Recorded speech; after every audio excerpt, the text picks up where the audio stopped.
Good morning. Good morning. Happy Wednesday. Happy Wellness Wednesday. Hey, there I am. I hope you are having a fabulous day already. Some of you are just getting started. Some of you have been up for a while, and some of you are just taking it slow this morning, and that's okay. I was moving a little slow this morning. I did my second residency for my Master of Science in Clinical Mental Health Counseling last week, and I'm still kind of a little bit in recovery. So, if you're here, let me know you're here. And if you don't see this till afterwards, feel free to still ask questions, make comments, drop a hashtag replay to let me know you saw this. If you have been following me for a while, let me back up. First, let me say, sometimes Facebook doesn't show me all the things. So if you do say hi, you do ask a question, whatever. Good morning, Miss Victoria. Please, if I don't respond, it's just because Facebook didn't show me. But I will definitely respond after the fact. If you are just stumbling on my page, my name is Donna. I'm a mom, a nana, a girlfriend. I am a grad student studying for my Master of Science in Clinical Mental Health Counseling. I am a wellness advocate, runner, jazzerciser most of the time, line dancer. And I started Wellness Wednesday a few years ago. Actually 2022, I can't believe it. I started Wellness Wednesday because it was on my heart to share my journey with anxiety and depression and how I am continuously in recovery, not recovered. And that's going to be important in just a minute. Because I think that we learn best by learning from each other. And I was reminded of that in so many ways in this last week. But a lot of times, there's science behind pure wisdom, and that's where we share our lived experience with each other, because a lot of times we can learn from each other. We can learn to try things we hadn't tried before. We can learn that we're not alone. We can learn that there really are other people that feel something of what we feel, even if the situations are different. And that's really, really important wisdom that we can only get from somebody else that's walked the walk, right? So I started Wellness Wednesday, and if you're just stumbling on my page again, welcome. All of my videos are also on YouTube after the fact, so you can watch them anytime if you can't stay on today, because Facebook only keeps live videos for 30 days now. So, that's what I have to say about that. If you've been following me for a while, you know that last week I talked about accountability and why it works, and a little bit about how it works. And my challenge to you last week was to choose one small thing or promise, tell someone one small goal or promise, tell someone you trust about it, and have them ask you or check in with you, did you do it? And see if it makes a difference, and let me know. In fact, you can use me as your accountability buddy if you want. I said that last week. If you didn't do it yet, I will drop the link to last week's video in the comments. It's still on my Facebook page. And you'll understand what I mean after you've watched the video. However, this week I want to talk about my residency experience. 2 years ago, I went to my first residency with Capella. And what residency is a face-to-face intensive, where you are practicing what you've learned kind of in a role play situation. So a little bit more real life, with other people who are studying the same thing as you. And it was quite an experience. I did a video about, what Capella's tips for surviving residency were, and how those applied to my unique experience. So here we are 2 years later. I'm on the slow train with my program, and I did my second track this year. Now, because I went 2 years between tracks, that means that no one in my track 2 residency this last week was from my track 1. So it was all new people. And that's okay. Turns out that's okay. I had a lot of anxiety about a few things, including that. And we're going to talk about that in just a minute. But after finishing round 2, I can tell you that if you ever think there's not any more you can learn, that's funny, because we can always learn more. And some of the things that I experienced were reminders of things I already knew or things I'd already been through, and apparently needed the lesson again. And some were new things, but all of it is definitely applicable far beyond residency and far beyond the counseling profession. And those are the things that I wanted to share with you. So again, you heard me say a few minutes ago, I said it would be important in a minute. I consider myself not to be recovered from anxiety and depression, but in recovery, because I have learned over time that it is a constant journey. And sometimes there's a little kind of a cha-cha, you know, 1 step forward, 2 steps back. That's not failure. That's dancing. And that's the way I choose to look at it. So I've often said that I'm not recovered from my anxiety. Depression is a lot less than it used to be, and I can usually catch that before it gets ugly. Anxiety sometimes sneaks up on me. And that's basically what happened before Residency 1. And there was no sneaking this time for Residency 2. So let's talk about that for a minute. So 2 years ago when I did the first residency, I noticed that I didn't feel nervous. I didn't feel my normal nervousness and apprehension around being other people. The social anxiety didn't quite rear up as much as it usually did. So I thought, oh, cool. I've really experienced a lot of growth and progress, right? What was happening was that my anxiety just showed up a little bit different. It manifested in some more physical symptoms. So while I was chalking it up to improvement, it was still there. It was just kind of stealing around in the background, if you will. You know, I'd get, like I said, some physical symptoms right before I had to do my role play in the fishbowl setting. Like I said, I chalked that up to improvement because I didn't experience anywhere near what I normally do when I'm going to be in large groups of people where I feel like I might be judged. The social anxiety didn't quite rear its head, and I felt okay. Well, turns out old Donna showed up large and in charge in full force about a week before Residency 2. And I talked a little bit about that in the last couple of weeks as it was happening. I discovered that this core belief I have, and that was in the blank spaces video, which I can also drop that comment. I discovered that I still have a core belief of not being good enough. And where this showed up was I didn't feel, even though I had been to Residency once, I didn't feel like I knew enough about what 2 was going to look like. It required a higher level of technique and application, so I thought, and I didn't think I was ready for that. And so the normal brain spin of, I can't do this, what am I thinking, I shouldn't even be here type thing started going. And even though, as I talked about in the blank spaces video, I started looking up videos of what my chosen techniques would look like, and I started to feel a little bit better. It didn't stop the brain spin. So the last 3 or 4 days prior to residency kind of looked like me turning around in circles here, physically turning around in circles, not sure how to start packing, not sure how to do this, not feeling like I was prepared. I didn't have a full-blown meltdown, so still progress, but I was pretty close. That's the most wound up I've been in quite some time. So like I said, old Donna showed up large and in charge. She didn't completely take over, but it was darn stinking close. So even though I did some videos and knowing more information did help a little bit, I still didn't know everything, and that was problematic because old Donna was trying to control the outcome, plan everything, and that just doesn't work in real life most of the time.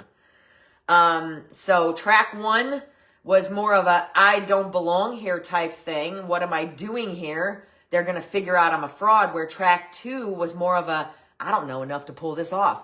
Still kind of that imposter syndrome. Same neighborhood, different house. And I didn't feel like I was good enough because I'm not currently practicing in the field. There was just a lot of different things going on. So what I was reminded of, and what anybody could take away from this, is that growth doesn't mean the old thought patterns never come back. It means we get better at recognizing them, we get better at understanding them, and if we've developed new coping skills, we get better at responding differently. So once I got there and did that first 2-hour session on Wednesday night, I settled down a lot, because what I learned in that short first 2-hour session was that a lot of other people were having the same issue. And so that was really helpful. And then I settled down a lot. And then there were no physical manifestations of my anxiety like in track 1. It was just each moment is a new moment. We're going to worry about that moment while we're in it. So the first thing I want to share with you is that routine is highly underrated. And I've talked about routine many times before. And I am still a very flexible, adaptable person. But at 52 years old, I'm a little slower to adapt and I'm a little more resistant to change. I can still do it. Just takes me a little bit longer to get there. But routine is highly underrated. I tried and I had good intentions. I took my sneakers and I took my yoga mat because I've been having some kinetic chain issues in the left side. So there was some trigger point foam rolling I needed to do and some work I needed to do on a couple different parts of my leg. And I really needed to do some yoga stretching, especially since residency involves a lot of sitting, which is something I don't do much of anymore. So I tried, I took the tools, but I didn't use them. I held it together through the week. I actually did really well and I was proud of myself. I didn't get emotional this time until the last day where everybody got emotional, but that's a story for another day. But I did do a lot of walking, but I didn't make it a point to take that simple 15 or 20 minutes that it would have taken to just do some simple yoga stretches and stretch some things out that might have made a huge difference. Like I said, a lot of sitting. We're at a resort, so a lot of resort food. I don't always sleep well outside of my own bed. So I did make some improvements from last time in terms of my routine and holding on to a little bit of it. I still read my Bible every morning. I was really proud of myself for that. But I could have done better. When I got home, I was way more tired than I expected to be. I did a simple 20-minute freestyle yoga routine, and the instant improvement I felt reminded me very quickly that if I would have just taken that 15 or 20 minutes all week long, I might have felt completely different, including in all that time we were spending sitting. So routine is highly underrated. And I learned a great new technique that is related to my chosen theory that actually will reinforce this, that also reaffirmed how important my wellness lens. It's a DB-informed technique called ABC Please. I'm probably going to talk about that sometime later on, but not today. So again, routine is highly underrated. I've talked about how kids thrive on it even if they don't think so. And I've talked about how we as adults thrive on our routines, whatever they are, good or bad. And sometimes we're really discombobulated when those routines are disrupted. And that was reaffirmed for me in the past week, and something I definitely want to pass on to you. When you're traveling, when you have something that's disrupting your regular routine, the more you can hold on to pieces of that, the more you are going to be able to stay balanced. And I can't stress that enough.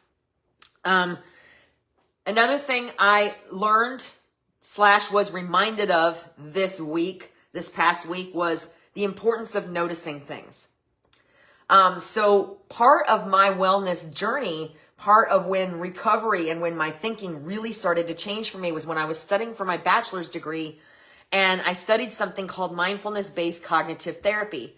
Now, as theories evolve over time, as counseling theories and psychological theories evolve, a lot of times some of these same things kind of get tweaked and repackaged, if you will, under different names. So now mindfulness-based cognitive therapy might look more like ACT or DBT. And I'm not going to get into all those acronyms. I don't want to bore you with all the nitty-gritty details.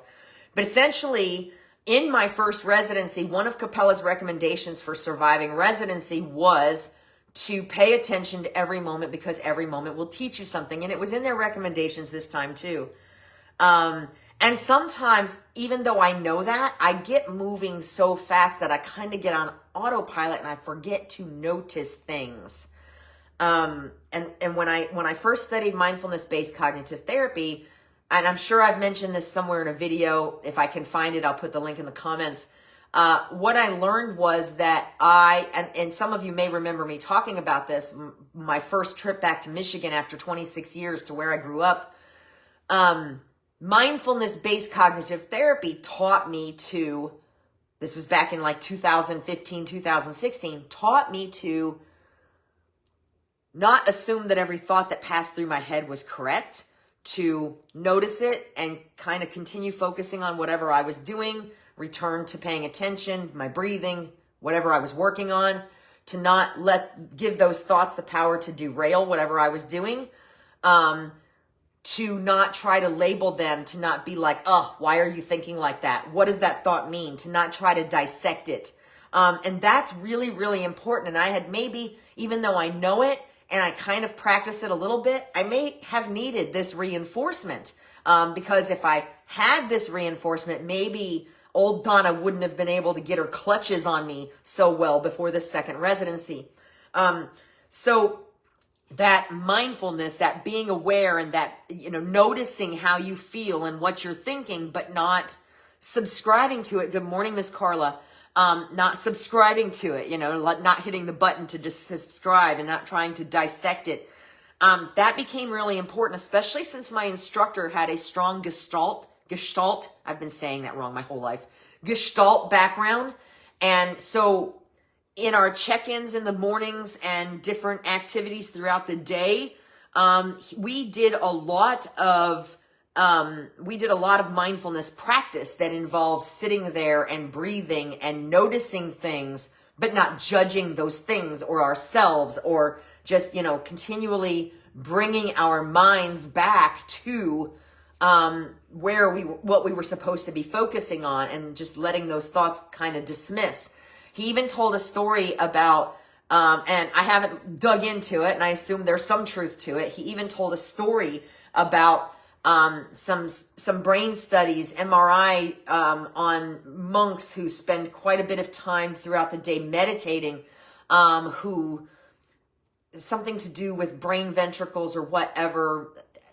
Listen, I have a lot in my head from last week, and that they are less likely to get dementia, and that what was found was that certain brain ventricles were much narrower, and they believed, the scientists looking at it believed it had to do with that continuous mindfulness, because every time you bring your mind back to what you're supposed to be focusing on, instead of that spiral, it changes the neural pathways. And remember, we've talked about neuroplasticity before, and how much you can indeed change your brain. So I find that interesting, and I will be doing more digging into that in case we need to talk about it in a future episode. So again, my original exposure to mindfulness, even though I know it, I talk about it, I try to practice it, I was reminded that I'm still not doing it maybe as much as I should be or could be to improve my general life experience, both in school, out in the public, when I'm dealing with other people in general, when I'm scrolling through Facebook and social media, and there's so much that can get us kind of riled up, you know what I mean? So, again, noticing thoughts, noticing our physical reactions, emotions, our assumptions, that's going to be important in a minute here too, our urges, and doing that without judging, without labeling, and without dissecting it to a gnat's behind, it is huge. And this was something I knew, but it was something I needed to be reminded of. And quite frankly, this is something that applies to my entire life across the board, not just my counseling studies, not just my work experience, all of it. So there are so many opportunities to learn in a residency situation or in everyday life, when we're in the grocery store, when we're at a restaurant. There are so many opportunities to learn from everything happening around us, but we have to be willing to let go of our assumptions. We make a lot of assumptions about people, about behaviors, based on our own experiences, but those, just because they're based on our experience, it doesn't make them less real, but it also doesn't make them more correct. So assumptions are kind of some of the heaviest weight that we carry, and it's easy to walk into a room full of new people who you've only known digitally up until that point, and make a lot of assumptions based on how they look as you start making connections to discussion posts or whatever, and start making assumptions about those people based on what they look like, based on what you may or may not already know about them. And assumptions are indeed some of the heaviest weight we carry.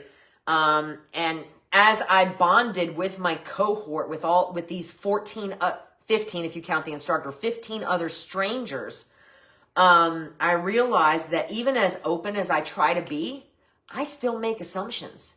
I still make assumptions about people. And you know what? We're human, so we probably always will. But it's really important, and especially in today's political climate, social climate, it's really important that we be willing to question everything. Like, again, not to the point of dissecting things to a gnat's behind, but when we make an assumption about somebody, we really need to question where that assumption is coming from and if we have evidence that it's true. And that was something, again, that I was reminded of. And one of those assumptions, unfortunately, that I carried with me is that even though we know that adult bullies still exist and that I've had personal experience with adult bullies, there are certain settings we don't expect to encounter that in. And in grad school, where where our curriculum is constantly being pounded into our head, that we all have implicit bias and that we shouldn't have, we need to try to work on this and everything else, we don't expect the adults in charge to be bullies. We just don't expect it.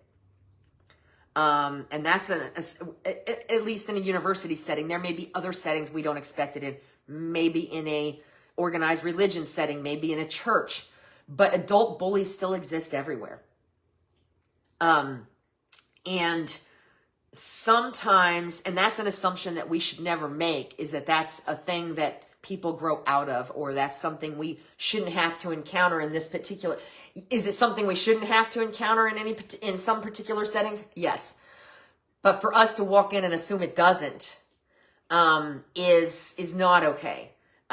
So sometimes even instructors and people in charge, even leaders, fail to observe the impact of boundaries and power dynamics. And it's really funny because through this whole program, one of the things I'm learning about as a counselor is how power dynamics can impact the counseling relationship. But power dynamics are large and in charge everywhere, y'all. So it's hard to know sometimes if they're just trying to teach us, if they're just being mean, elderly, crotchety, whatever. Yeah, that was kind of an assumption, wasn't it? Or if they're just failing to notice or pay attention or know their audience. I was reminded this last week of my past bullies. There were actually a couple different situations. One I witnessed and one that I was privy to third party after the fact. And I was reminded of my past bullies. I had a boss that was a workplace bully. And then I had a colleague who was also a workplace bully. So this didn't happen to me, but like I said, I observed one instance and I was privy to another. Good morning, Miss Gina. And I was reminded of my past bullies and how often we will experience the same situation in different formats, different settings, until we learn to stand up for ourselves.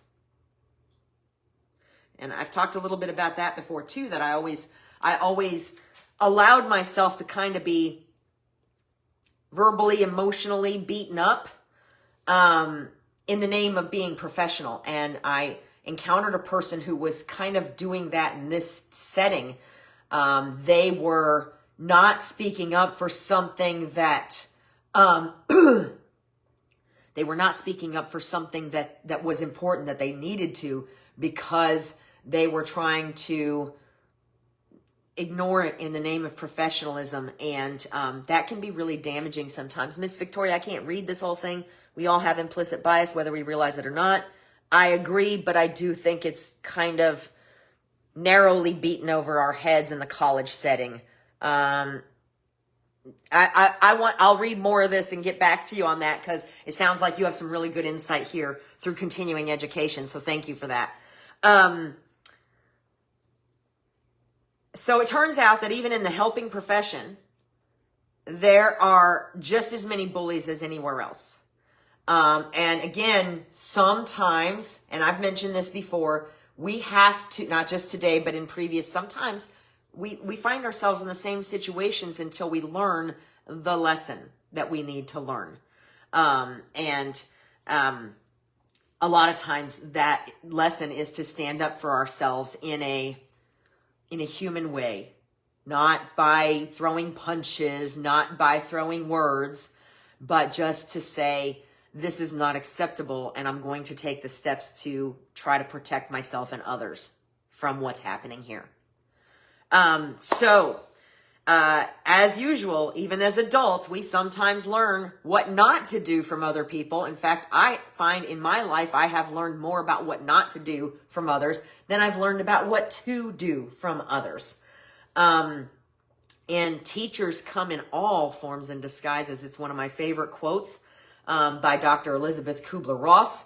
And it's absolutely true. Teachers really do come in all forms and disguises. And every one of you that interact with me here are teachers for me. So it's important to remember that as we just encounter daily life out in the real world, that teachers do come in all forms and disguises, and that there's a lot that we can learn from others, from other situations, from other people, from other sets of beliefs, all of that. So I want to wrap this up with the line, and it's from a song, and I'm going to talk about it in a minute. There's a little bit of me and you. And I'm already starting to get a little emotional, so I'm going to try to hold it together here. The song that line is in a song called Come On In by the Oak Ridge Boys, but it's not the one you're thinking of. Most people know the song Come On In, Baby, Take Your Shoes Off. However, prior to that, the Oak Ridge Boys did a song called Come On In, and then in parentheses, the subtitle was You Did the Best That You Could Do. And my foster mother, when I was a teenager, it was one of her favorite songs. And it took me years, with the advent of the internet, I only knew, Come On In, You Did the Best That You Could Do. It took me years to locate this song because even Yahoo and Google searches and anybody I talked to always reverted to the one that everybody knows, which is not the same song. So it's called Come On In, You Did the Best That You Could Do by the Oak Ridge Boys. And in that song, when I was getting this ready to go and I was thinking about the things that I learned in this last week or was reminded of, that line came to mind. There's a little bit of me and you. So we all have, what I mean by this is we all have a common thread, okay? Victoria, just a nod to what you said. When we are taught about implicit bias and all those things, we are taught that even assuming that everybody is the same, even trying to treat everybody as if they're the same is kind of not good. And that's been a hard one for me because as a believer, I believe that everybody is a child of God, and I look at them through that lens, which is maybe not always good because I'm not always considering their unique experience in this life, okay? But we all have a common thread. It doesn't mean we've necessarily experienced the exact same scenario, because I'm pretty sure nobody has experienced the exact same scenario, because we all have different lenses that we go through, different histories that affect how things affect us. So it doesn't mean we've necessarily experienced the exact same thing. It doesn't mean that we need to make someone else's story about ourselves, although sometimes we attempt to do that, to show empathy, to show understanding, to say, oh, something similar happened to me and this is how I felt. And a lot of people take that as you're making it about you. And that's not always what our intent is, and that's okay. But just remember when we do that, that we can't always control how that's perceived by someone else. So we all have a common thread. It doesn't necessarily mean we've experienced the same exact thing. It doesn't mean we necessarily need to make someone else's story about ourselves, but there is always some type of shared human experience. It doesn't matter who it is that's sitting across from you, sitting next to you, standing in line in front of you, sitting at the table next to you at the restaurant. There is always some type of shared experience, shared emotion, shared fear, hope, uncertainty, that reminds us that we are all, in fact, humans. If we are willing to be open, we are willing to listen more than we speak, and if we're willing to pay attention. And I think in our current political and social, just climate in general, I think that's a really, really important lesson that we can all take away, is that we all have something that we share in common, even if it doesn't look like it on the surface, even if it doesn't sound like it in a superficial, hey, how are you doing? You know, how do you spend your time kind of conversation? There's a common thread there. There truly, truly is. If we are willing to be curious and open and pay attention to it, listen more than we talk. Speaking of listening more than we talk, I am going to wrap this up. So my challenge to you this week is to think about a lesson that you've had on repeat because you didn't quite get it the first time. Maybe not the second time. We've all got those. We've all got those.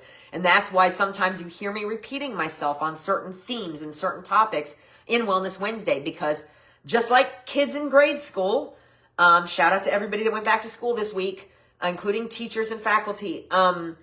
Just like kids in grade school, how do we learn? We learn by repetition and observation and repetition. That's how we learn. So sometimes we have to hear the same thing or see the same thing many times over before the light bulb goes on, right? So what would it mean once you've identified that lesson that seems to be on repeat? What would it mean to start paying more attention to it this time and just noticing what it is, what the details are, not dissecting it, noticing how do you respond? How do you feel? What do you think in response to those things? And just kind of start paying attention, because all of us, I think, have something that keeps popping back up in our lives. A situation, a behavior, something like that, that we know is negative, we know is maybe a little toxic, and we don't realize that it keeps coming up because we haven't really learned how to address it yet. We haven't noticed what it does to us and how to address it. So that's my challenge to you this week. Drop a comment if you try it, or send me a message if you don't want to share publicly. That's totally okay. And I'm going to leave you with these thoughts. Growth or faith or knowledge, all of those things, they don't eliminate the struggle. They change the struggle and how we respond to it, because they change us. That was probably one of the most profound things that I learned this last week, was that regardless of my faith, regardless of my growth, regardless of how much I think I know, it doesn't eliminate my struggles. It just changes how I react to those and how I handle them, because it changes me and the way I look at things and my lens. Question your assumptions, especially about anyone that's different from you. There is always a commonality. And teachers still come in all forms and disguises. Years later, after studying Elizabeth Kubler-Ross, I believe that. But we have to be open to those lessons. We have to be open to those lessons, because life will keep assigning homework. Abso-freaking-lutely. All the time. So be open to it. If you found this helpful, please share. If there's something you got from my experience that you feel like you can take away and think more about and apply, please let me know. Drop a comment. Like I said, send me a message if you don't want to share publicly. This episode will be on YouTube within the next couple of hours. And until next week, be well.